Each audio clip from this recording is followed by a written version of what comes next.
এখন আর মুসলমানের বিয়ে কোনটা এটার খুঁজা পাওয়া যায়। পুরা অনুষ্ঠানের মধ্যে সবই হয়েছে, বিয়ে হয়েছে কোনানে এটার কয় পাওয়া যায়।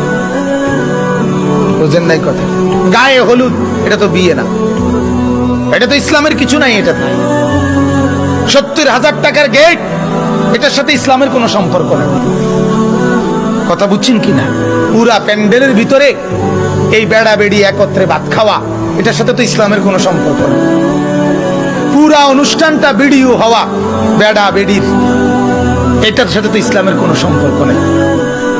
মেয়েটা যেখানে সাজাইতেছে সেখানে সবগুলো ফোলা জোয়ান জোয়ান ছেলে গিয়া গিয়া প্রত্যেকে নিজ নিজ মোবাইলে ছবি উঠাইতেছে, বড় বড় মোবাইল দিয়া। এটার সাথে ইসলামের কোনো সম্পর্ক আছে? নাই।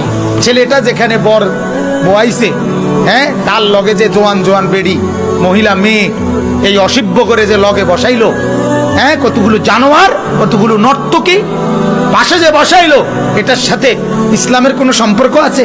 ছেলেটা যেখানে বর বয়াইছে, হ্যাঁ, তার লগে যে জোয়ান জোয়ান বেড়ি মহিলা মেয়ে এই অসভ্য করে যে লগে বসাইলো, হ্যাঁ, কতগুলো জানোয়ার, কতগুলো নর্তকী পাশে যে বসাইলো, এটার সাথে ইসলামের কোনো সম্পর্ক আছে? এত বড় বাতের থালা, এটার লগেও তো ইসলামের কোনো সম্পর্ক নেই। এক বেড়া কি রাক্ষস নিয়ে এতে বেড়া, এটা জামাইয়ে না। কথা বলেন না কেন? কি তার 14 গোষ্ঠীর জীবনে ভাত খাইছে না? তারে এতুটি বাদ দিলেন কেন? আশ্চর্য কথা আপনি বলেন। এত